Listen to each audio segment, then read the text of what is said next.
Video games often allow you to make your own choices. The silver lining in making bad decisions is that the consequences don't last too long. The quest may end terribly, but at least you're able to move on and try to do better next time. However, sometimes the consequences of your poor choices can stick with you for the rest of the game. So with that in mind, I'm Dan from WhatCulture, and here are the 10 worst video game choices you regretted the entire playthrough.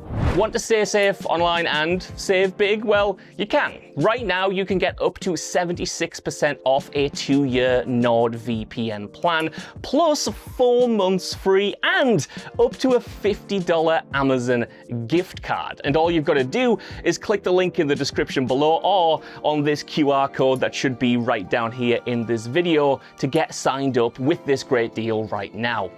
Number 10. The Murderer's Brand. Kingdom Come: Deliverance II. Kingdom Come: Deliverance II tries to deliver the most realistic depiction of medieval Bohemia a video game can achieve, and this naturally has to include the Dark Ages punishment system. Since in the good old days, hanging people for minor offenses was considered perfectly fine, the game features similarly harsh punishments. And whilst killing off the protagonist for every little misdeed is obviously a big no-no, the game does in fact feature the death penalty for serious crimes, as well as some really bad permanent consequences. If Henry gets caught murdering someone and doesn't end up getting killed himself, the guards will come up with the second best option for giving him his comeuppance: branding. On the day of his punishment, a cutscene will play, showing Henry getting painfully branded with a hot iron, and once his murderer mark is in place, he gets a permanent penalty to his relationship with NPCs, making it impossible to trade with pretty much every merchant in the game. The brand will probably make you wish that you were dead anyway, so try not to kill anyone. Or at the very least, choose to do it quietly. Number 9. Old Witch's Ring. Dark Souls. Dark Souls is a giant parade of regrettable choices. However, there's only one choice that you're going to regret from start to finish, and that is picking the wrong starting gift. And by the wrong gift, we obviously mean the Old Witch's Ring. At the start of the game, at the character creation screen, you get to choose from a variety of different items. There is a master key that can unlock every door in the game, a powerful bomb, and extra humanity items, all of which sound incredibly useful. But then the game confronts you with a mystery: the Old Witch's Ring. The ring's description is deliberately vague, talking of how you might discover the ring's purpose in the feature, emphasis on might, which is why you might think picking it could lead to something amazing. However, in reality, all this ring does is allow you to communicate with the Kulag's mute sister. That's it. The ability isn't even necessary to join the sister's covenant, and better yet, you don't need to pick the ring at the start to get it, since you can also acquire it by trading it for a sunlit maggot later in the game. So really, it's basically just a waste of an inventory space. Number 8. Killing Rex. Mass Effect. The Mass Effect series features a save importation system that allows you to transfer your progress between games. This usually means unlocking new and exciting content in the sequels based on your earlier choices. But if you make the wrong decisions, it can actually be the opposite, as is the case with Mass Effect's grumpiest Krogan, Rex. Rex the Mercenary is the mighty but impulsive Krogan, a species of aliens that are so ferocious that their rivals, the Solarians, had to develop a genophage to prevent most of them from reproducing in order to conquer them. Obviously, Rex is quite unhappy with this, which is why when you discover a cure for the genophage in Mass Effect 1, he will do everything to get it, even if that means disobeying Shepard. Now, if you don't like his attitude, you can choose to kill Rex when he rebels. And while this might make sense in the moment, given how dangerous that the Krogans are, in reality, this choice will have a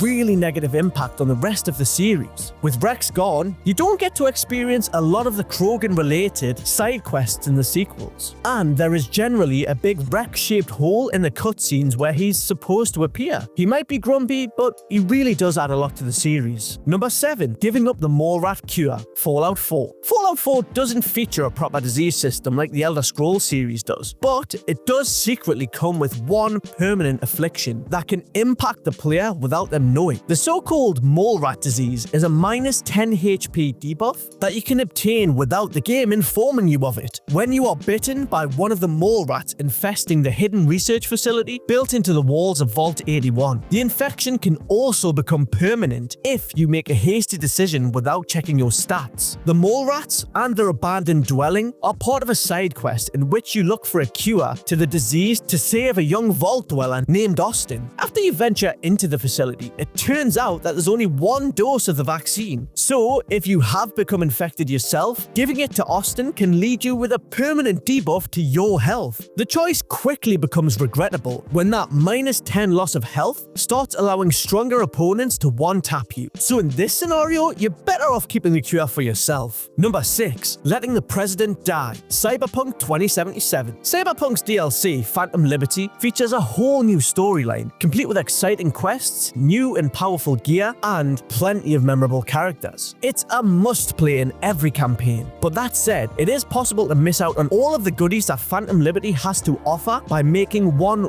really dumb mistake. The DLC commences in Act 2 of the game, with a message from Songbird asking you to help her save the president of the NUSA from a crashing aeroplane. The mission is unique amongst other Cyberpunk quests, in that once it starts, a countdown secretly begins. And since the president's plane is already going down, as Songbird messages you, you don't really have that much time to put the quest off. If you accept it and then wait around a little too long, the plane will eventually fall out of the sky and you'll receive a call from an angry Songbird, cutting all contact with you and preventing you from continuing the Phantom Liberty storyline. Considering the game's most powerful cyberware and hacks are exclusive to the DLC, being a lazy president rescuer is something that you'll easily come to regret for the rest of your playthrough. Number 5. Killing Chloe and the Traces. Detroit Become Human. Most of the choices in Detroit Become Human can impact your playthrough in a significant way, but you also get plenty of opportunities to correct any mistakes that you make. However, there are two choices that come with awful consequences that can't be undone, no matter how much you try. The relationship between Hank and Connor is largely dependent on how deviant the android acts. The more humanity Connor displays, the more Hank trusts him and treats him as a friend. That's why, even if you make a few mistakes early on, such as letting Hank fall during the rooftop chase, it's still possible to win him over by acting a bit less like an android. This said, there are two interactions that will permanently damage your reputation with Hank and make you irredeemable in his eyes. These two moments are killing the android couple at the nightclub and agreeing to kill Chloe to get information about deviants from Camsky. Although you may be tempted to make these choices to advance Connor's investigation, in reality none of them provide any useful info, and they both lead to Hank hating you and permanently turning his back on Connor. Number 4. Helping out Playboy X. Grand Theft Auto 4. GTA 4 delivers a more gritty and grounded story compared to your regular Grand Theft Auto formula. Nico isn't glorified as a criminal, and the choices he makes don't always work in his favor, even if they make him money. Perhaps the best example of this is the choice you have to make during the feud between Playboy X and Dwayne. The mission in question has Nico decide between a rising drug dealer, Playboy X, and his old mentor, Dwayne. The young Playboy is becoming paranoid about Dwayne reclaiming his former empire, and so he asks you to kill him for a huge cash reward. The money sounds mighty tempting, so even though Dwayne acts like a friend to Nico, you may choose to follow Playboy's plan. However, betraying Dwayne only gives you the money. After paying you, Playboy will cut all contact with you, and that will be the end of the story. On the other hand, choosing Dwayne and killing Playboy will not only reward you with Dwayne as a permanent hangout buddy, but it will also give you access to Playboy's penthouse and some of his cash. So after you learn this, it becomes clear which choice is better. Number 3.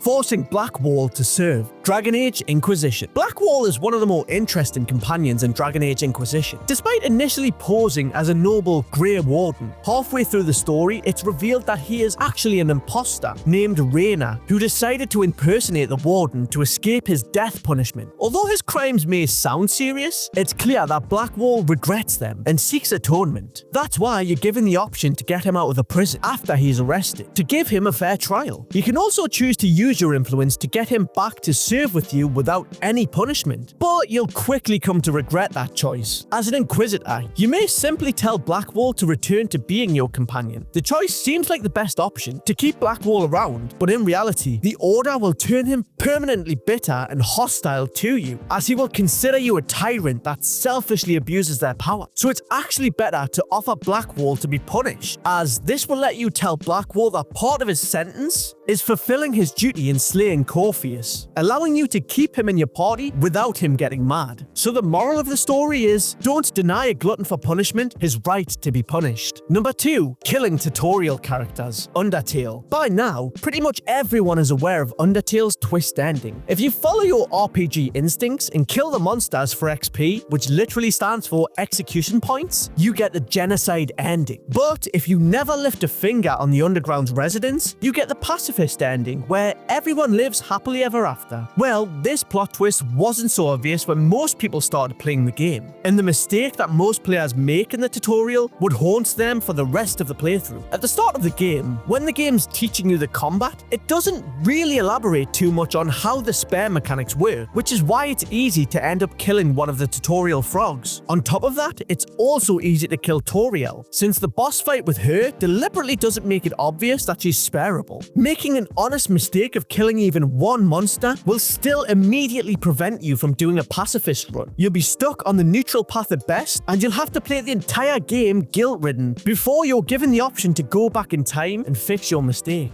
And number 1, disturbing the scrying eyes. Boulders Gate 3. The thing that has made Boulders Gate 3 so successful is that it not only gives you a ton of different paths to choose, but also makes these options leave a big impact on your playthrough. Some of them can even come back to haunt you, as is the case with the absolute scrying eyes. The scrying eyes are a magical construct that scour the different hideouts of the absolute cultists, reporting on everything that goes on in there in real time. It's easy to ignore them since they're small and don't have any means of attacking you, but if you choose to hinder the cult in any way as they watch, the consequences of your actions will stick around far longer than you'd think. The eyes don't only alert nearby guards when they spot you committing a crime, they will also report you to the leaders of the Absolute, and despite only appearing in Acts 1 and 2, being noticed by them will haunt you all the way to Act 3. So, if at least one scrying eye caught you in the act, all of the Steel Watchers in Act 3 will know of your crimes and will attack you on sight. The only way to stop their attacks is to ally yourself with the Gotash. So, if you don't want to do that, be sure to stay away from the eyes.